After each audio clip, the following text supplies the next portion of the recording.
Alrighty guys, what is going on? It is Joseph here, back for another LEGO Star Wars video here today.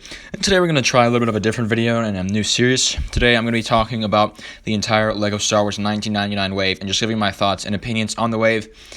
Basically what I'm going to do is I'm going to go through each set, talk about what I like, what I don't like about each set, and then at the end give a grade on the wave out of 5 points. We're going to have legacy, uniqueness, build, minifigs, and content of the sets. I'll kind of talk more about those as we get into the video and what they mean. But regardless, guys, let's jump right into it, shall we? And get into this 1999 wave, the first wave of LEGO Star Wars. So basically the 5 points, obviously, like I mentioned earlier, were build, minifigs, legacy, uniqueness, and content. So build, I think, is pretty self-explanatory, the actual build of the set. Uniqueness is also, I feel like, self-explanatory. Legacy, I feel like, is also kind of self-explanatory. Minifigs is also self-explanatory. As far as content goes, I'm just going to talk about like what we got in the wave and what actual sets were in the wave, that kind of stuff. I guess that makes sense. How many vehicles, how many, dual sets, that kind of stuff, just what we actually got. So I feel like that explains that, and let's jump into our first set, shall we? Moving into our first set here, we have set number 7101, and this one's not too bad. I mean, the builds are kind of primitive. I'm going to try and go easy on this 1999 wave just because it's obviously the first wave of LEGO Star Wars, and LEGO Star Wars is just getting started, all that kind of stuff, and for the first set, it's not too bad at all, really. I mean, yeah, the builds aren't anything special, but you get 2 great minifigs. Not to mention, it's just a nice, cheap set in terms of content, and it's not too bad. Not too bad at all here.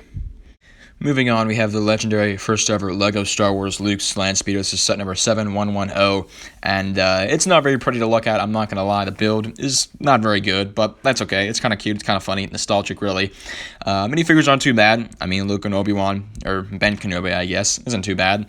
And, what we get in the set, not too bad. A small Luke's Landspeeder, nothing special, but it'll get by, and it's certainly a very nostalgic and important set in terms of the legacy it has within LEGO Star Wars, because it spawned a lot of Luke's Landspeeders after it. Moving on, the next 1999 set is going to be the Droid Fighter, set number 7111. And, listen, I know the fighter is brown, but the build really isn't too bad. I mean, and the content, obviously no minifigures. I mean, it's just a Vulture Droid, basically, in a single set. I mean, that'd be awesome to get one of those these days, right? And yes, like I said, it is brown, which is kind of weird. I know how that ended up happening. I don't know. But, because it looks brown, it's kind of nostalgic. And I feel like it's kind of left its legacy because it's just so unique in that way. And although it's inaccurate, I think it's very funny and just kind of cute how it looks like that. And I like it, honestly. I really do. Not a bad set, honestly. Not a bad one at all. Moving on, another solid set we have here. Set number 7121 here. The Naboo Swap set. We get Qui-Gon Jinn. Excellent minifigure. A couple of battle droids along with Jar Jar. Solid set. I mean, it's pretty small, but the minifigures are good. The builds are fine. The STAPs, or STAPs, I guess you could say, are minimal, but, they get the point across that they're STAPs. And, it's the first time, I guess, droids came in a LEGO set, so that's something. And, what's funny is that those droid models have been in LEGO ever since this set. They have not changed the droid model, really, besides changing one arm to hold a gun, right? So, pretty unique. Obviously left its mark on LEGO Star Wars, and not a bad set at all, really.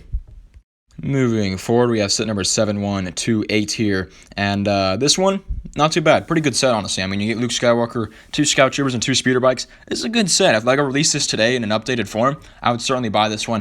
This is a solid set. I mean, you get 2 speeder bikes, the 2 Scout Troopers, and Luke for a relatively cheap price. You can't go wrong here. Not a bad set, not necessarily something that's super exciting, I guess you could say, but it certainly is simple, and, LEGO Star Wars in 1999 was very simple, and sometimes that's all you just needed to have.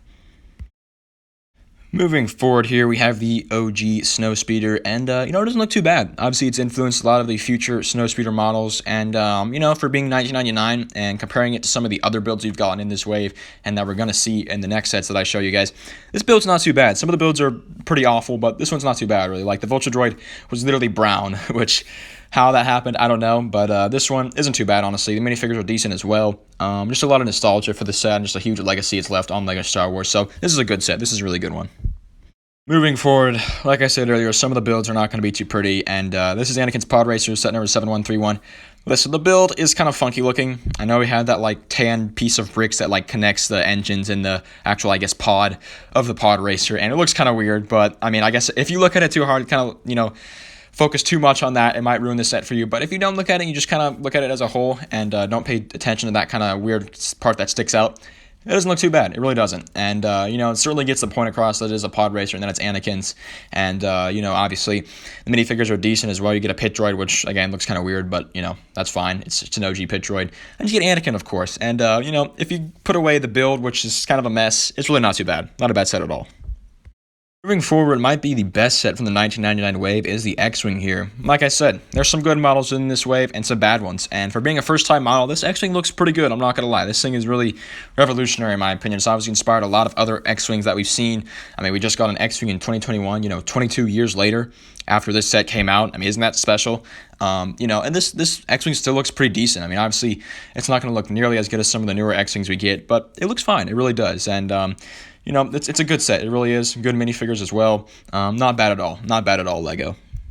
Continuing on with the 1999 wave, we also have another Starfighter here, this being the Naboo Starfighter, and this one doesn't look too bad as well. It's a little bit blocky and kind of, I don't know, it doesn't look as good, I guess, as the X-Wing in my opinion. It's really just kind of, I don't know, it's blocky, it's weird, it's kind of hard to explain, but, some of the newer Naboo Starfighters that we've gotten look a lot better than this one. This one I feel like doesn't just capture the elegance and kind of smoothness that we see in the movies, like maybe the X-Wing does, but it definitely gets the point across. I mean, it does look like what it's supposed to represent, and it's not terrible, but it definitely could use some work, but not a bad set here as well. Moving on, possibly the best set as well, like the X-Wing here, is this TIE Fighter and Y-Wing set. This is awesome. This is a really great set. I mean, I would love if LEGO would make another one of these, which is the TIE Advanced and the Y-Wing in one big set. It's really awesome. It really is. The TIE Fighter / Advanced, whatever you want to call it, looks good. The Y-Wing looks relatively good. I mean, it could use some work as well, but, it is what it is. I mean, it's not terrible, I guess, but it's a great dual set, I can't lie. This one makes me smile when I look at it, and that definitely earned some points for it, so good set here. Now, although I said the last set made me smile, this one also makes me smile, but more or less for the wrong reasons. Look at that Sith Infiltrator build. Quite interesting looking, isn't it? Very blocky. Really just, again, doesn't really capture the smoothness and elegance of the Sith Infiltrator that we see in the movie. Some of the newer models really captured well.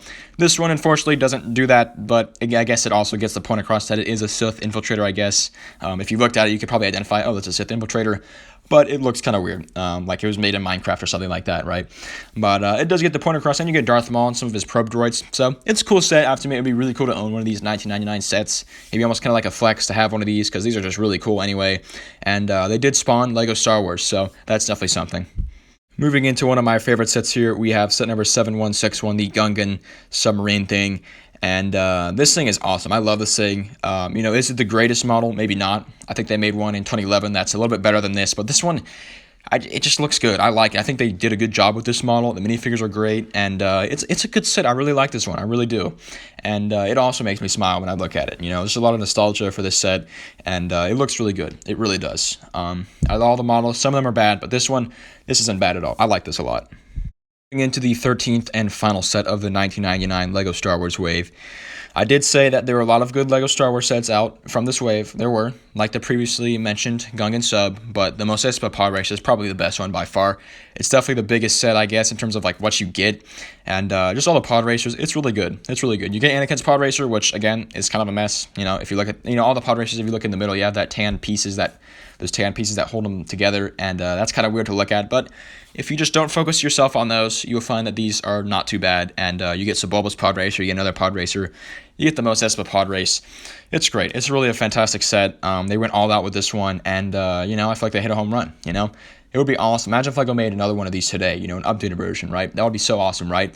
So that was this back then, right? New, awesome, fun at the time. And, I feel like it's aged relatively well. Some of these sets have aged well, some of them haven't. And I feel like this one's aged better than most. So, really awesome set here. I love this one. Wish I could get one for myself. This is really good stuff. Anyways, guys, now that we are done looking at the sets, it's time to grade them. And here are my grades for the 1999 wave. I tried to go easy because it was the first wave, and LEGO's experimenting with something new here. And, let's be honest, we all know that the sets from back then are just not going to be as good, objectively, I guess, as you could say, as the newer sets. The technology wasn't as good, that kind of stuff, Times have changed. At the end of the day, I still thought it was good. I mean, for the build, I gave this wave a 3 out of 10. I mean, I wanted to give it higher. I was originally had it at 5, but I'm like, I'd be lying to myself if I put it at 5, because that's just like me giving it 2 extra points for nostalgia. And, that was a little bit too high for me. So it gets a red mark here, 3 out of 10. The builds were not very good, let's be honest. But they're not necessarily terrible, so I didn't give it something really like merciless and brutal as like a 1 out of 10, right? Minifigures 6 out of 10.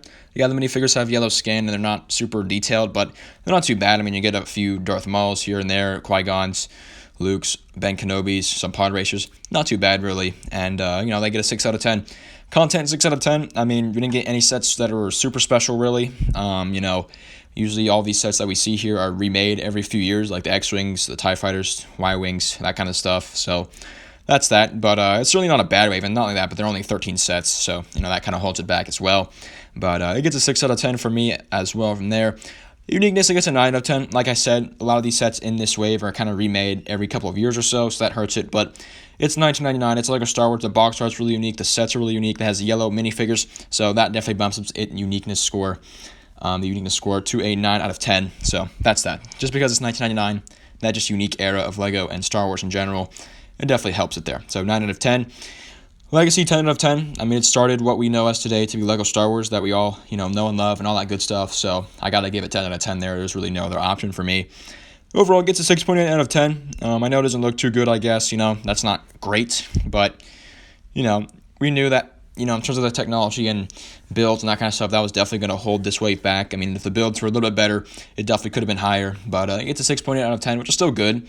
I mean, if we were just talking about legacy and uniqueness alone, then obviously it would be really high score. But, considering the sets themselves, it had to get a 6.8, and that's still a decent score. I'm not sure if it's going to score higher than any of the other waves. It might be the least scoring wave or the worst wave by the score. But at the end of the day, it's the wave that started Lego Star Wars, and that's certainly something that is very important. So it's a good wave. Don't take the score and be like, oh, it sucks. This is what I think. This is how I graded it. And, tell me what you guys would grade it. Tell me how you guys feel about it. I definitely still love it, and I want to own some of these sets one day. These are really awesome.